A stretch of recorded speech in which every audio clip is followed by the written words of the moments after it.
Trends of the recent times have been happening of taking an existing franchise and remaking it, giving it a sequel, or even a spin-off. No matter how long it's been, whether it was a franchise that's been dormant for years, or one that just won't die. Most if not all shows that are brought back are always seen as skeptical, because most who are fans of the original works don't want their show they love to be destroyed by butchering anything in the new version, and Lord knows that tends to happen with a lot of shows. However, the shows I will be talking about today are the type of reboot, sequel, and spin-off that exceeded expectations of their viewers. Whether the changes to the character were better than before by having them more fleshed out, taking the story as a whole to new levels that were restricted back then when they first made it.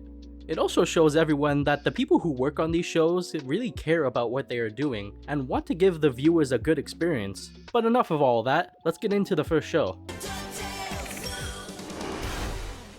First one we got is the 2017 DuckTales reboot. The show debuted to much critical and audience praise with its new ongoing storyline, more depth and characterization of not only new characters but the old ones OG fans know well, mainly with the main trio Huey, Dewey, and Louie. Not only can you tell them apart now more easily, as opposed to the original series, they each have their own varied personality. Dewey is an outgoing person who seeks thrills and adventure, getting himself into situations mostly for fun and attention, and tends to get into situations without fully thinking about often, leading him to dangerous circumstances.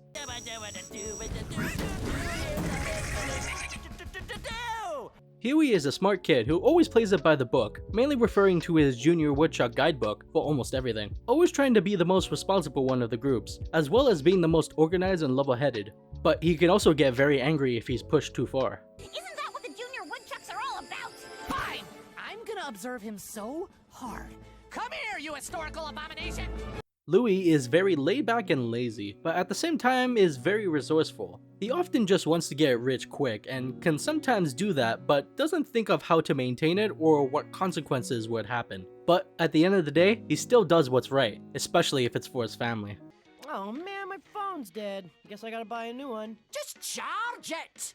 This one's 3 months old anyway. Who cares? We're rich! Those three alone are just a small percentage of the change with the original show. I can probably go on and on about the other characters as well, and how they changed, or even talk about the great addition of the new characters. But that would take forever. Just know that anything you liked in the original series is kicked up 1000%, providing a consistent quality throughout its run, despite what some may say about the finale, but that's all subjective and a talk for another time. I know the show is skeptical upon its announcement. Any person that was a fan of the original just didn't want what made the original ruined, but a lot of them came around when the show aired, with the exception of the people who just refused to watch it in general, because it's not the show that they watch, so it's bad, blah blah blah blah blah. I personally, and many others, love this series. It's just such a fun time, and I personally think it's better than the original, and I will fight you on that. An overall really great series that I wish maybe got one more season for just a little more fleshing out of things. But Disney's gotta be the way it is and cancel a show at its highest. Might even say it's one of the best reboots ever done. There you have it. Reclusive adventure capitalist Scrooge McDuck is back, with family in tow, solving mysteries and rewriting history. We must be strong! Next up we have She-Ra and the Princesses of Power, which first aired in 2018 on Netflix, with some pretty good responses, and some not good responses, which are made by the course of mostly fans of the original show from the 80s. Its main criticisms were about the character designs. Of course, fans of the original show prefer the old design and say what else, but it doesn't look like the one I grew up with, so it's bad.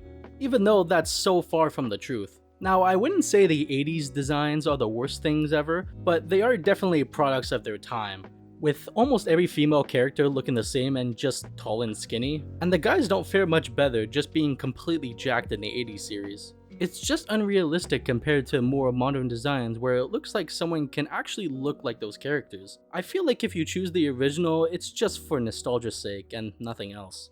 You can still like the original series, but there's no way it's better than the 2018 show. The characters are just way more in depth with each of their own arcs with each character. Like Adora, aka She-Ra, who's always been brave even when it's at the scariest of times, and grows over the course of the series to become a leader. For the honor of Greystone! And Glimmer, who kinda goes through a similar arc in maturing and being a leader, throughout the course of the series along the way with dealing with her emotions that are hard at a young age. Oh, Mom! You heard me. You never let me do anything! We are not having this discussion tonight. You are embarrassing me in front of my royal court. Even one of the main villains of the series, Catra, has her own arc of learning to be her own person and to not hold on to others' expectations, and learning to be happy with what you have. Sorry, Shadow Weaver. Adora, walk with me. Adora! There's also an overarching story which is handled very well and given a proper conclusion, as opposed to the episodic formula standard they had back then, where each episode and what happened was essentially reset for status quo reasons. Not that there's anything inherently wrong with it, but such a thing with limited animation just gets old quick. Plus, I think it's great that they essentially turned a toy line into more than what was initially intended, and gave it an actual story for everyone to enjoy. All in all, a great series that takes the 80s show's concept and explores areas that were never even a thought process beforehand. I think it's a great show, and a great example of a reboot at its full potential. I'm not really feeling like myself today. The third show we have is Adventure Time Fiona and Cake, a spin-off but also sequel to the original Adventure Time show. What I mean is that although the characters live in another dimension throughout the show, they have ways to connect with the original show. But I don't want to spoil too much of that. This show upon announcement was honestly a little shocking, because I don't think many people expected the gender-bending characters to get their own show, focusing on them. But we were happy for more Adventure Time, although I and many others do want a Shumi and Beth spin-off, and I hope someday they actually give it to us. But back to Fiona and Cake. The show was met with a lot of praise, which might be partially due to its intended audience of the show being adult-oriented. Because by now, most of the kids that grew up watching Adventure Time are now adults, so it's like the series is growing up with them. And by the way the show went, it's absolutely not for kids. I feel like this show can only be fully appreciated as an adult, especially those in their 20s trying to figure out life. It just hits home on so many accounts with the ups and downs of life. It also takes the already existing characters from the original show and fleshes them out more as their own characters, as opposed to being just the opposite gender of Finn and Jake. The main character Fiona is a thrill seeker wanting way more out of her life than what she lives in, and she'll almost do anything to help her friends in need. Although she can rush into things way too fast, which often leads to consequences that she didn't mean to happen. Hey, focus! We all have weird food dreams, okay? But my dream is special. It means something. I can feel it.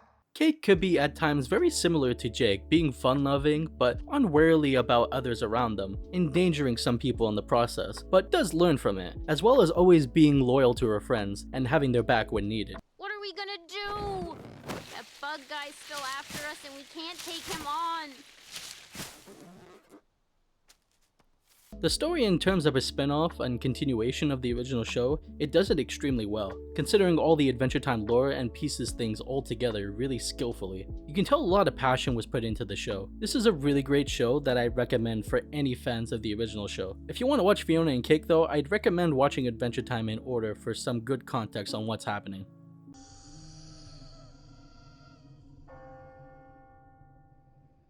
Scooby-Doo Mystery Incorporated is probably one of the most interesting versions of Scooby-Doo there is, because not only do the characters get good fleshing out in the series, but this is, as far as I know, still the only series with an overarching plot to it. Like, they still have to solve minor mysteries each episode, but almost every time it unravels a larger part of the whole mystery that happened years ago. Like I mentioned, the whole Scooby Gang gets in more depth, each going through their own arcs. Fred of course is the leader, but can also be tested as one to show if he's the one to withstand it all. As well as this version of him is obsessed with traps, and by obsessed I mean literally everything takes a backseat before those traps.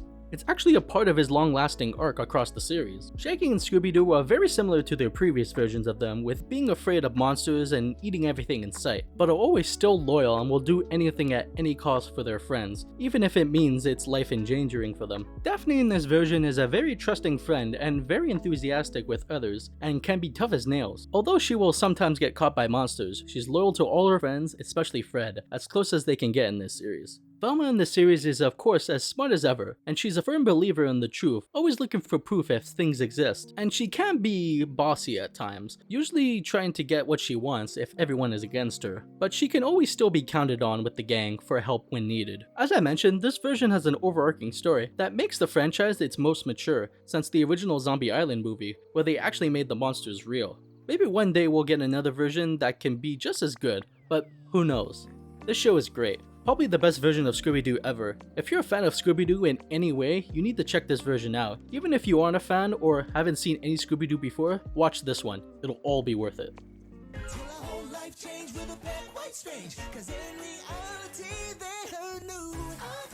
The last show we are talking about today is Fairly OddParents: A New Wish, taking the premise of the original Fairly OddParents and essentially making a sequel out of it, with Cosmo and Wanda being retired and then coming out of retirement to be the new main character's godparents. And the new main character's name is Hazel, who recently moved to the city of Demadelphia for her father's job. Hazel as a character has a love for her rocks, french fries, and scary movies, among other things, like her new friends, and tries to make the best out of things, especially when she gets Cosmo and Wanda. Now, when this show was initially announced it was being made, it was met with overwhelming negative reception, and I honestly wasn't too fond of the idea either, especially getting another series too soon. This was most likely caused by how the original ended on the lowest it ever was. And then, not even a year prior to A New Wish, they had another series that was a live-action hybrid that's considered to be one of the worst shows ever, so I don't blame people for not being on board with this series. Although people thought this would be a reboot, replacing Timmy altogether, but that's not the case. The character still exists, and it's just a sequel series that I believe takes place 20 years later. When the first batch of episodes premiered, it surprised a lot of people with it actually being good, and throughout the first season, we not only got a lot of references to the original show, but a few returning characters like Crocker, AJ, and Poof, who is now known as Perry, among others, and I'm sure more are to come as the series goes on.